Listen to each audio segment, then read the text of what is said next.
চলো আজ তোমাদের চীনের সব আজব আজব খাবার দেখাবো। আমি এখন রয়েছি চীনের সাংজিয়াজু পেডিস্ট্রিয়ান স্ট্রিটে। স্থানীয় চীনাদের সান্ধ্যকালীন আনন্দ আড্ডা, খাওয়া দাওয়া, কেনাকাটা ও হাঁটা চলার এটি হলো একটি প্রাণ কেন্দ্র।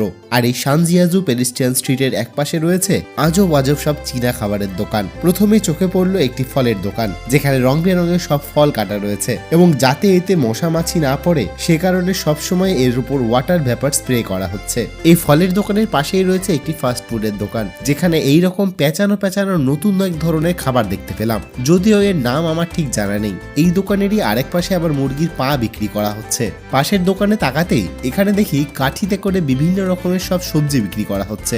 এই দোকানের উপরের অংশে বিভিন্ন রকমের সবজি, পাতা, ভুট্টা বিক্রি হচ্ছে ও নিচের দিকে সসেজ এবং ডিমের বিভিন্ন আইটেম সহ অক্টোপাসের পাও বিক্রি করা হচ্ছে। পাশে আরেকটি দোকানে আবার মুরগির গলা, পা থেকে শুরু করে বিভিন্ন অংশ, যাকে আমরা ছাট বলে থাকি, তা এখানে বিক্রি হচ্ছে। তবে চীনারা এই সবই বেশ আয়েশ করে খায়। এর পাশেরই আরেকটি দোকানে আবার আলু দিয়ে বিভিন্ন রকমের পদ বিক্রি করা হচ্ছিল।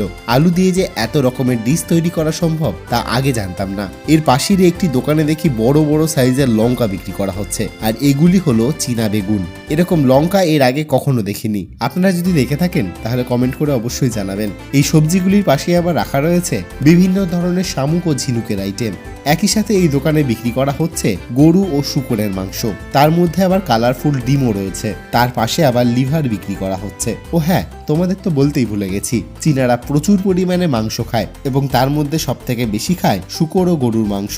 এরই পাশের দোকানে আবার বিক্রি করা হচ্ছিল কালারফুল সব ম্যাগি। তোমরা কি কখনো এরকম কালারফুল ম্যাগি দেখেছো? যদি দেখে থাকো তাহলে কমেন্টে কিন্তু অবশ্যই জানিও।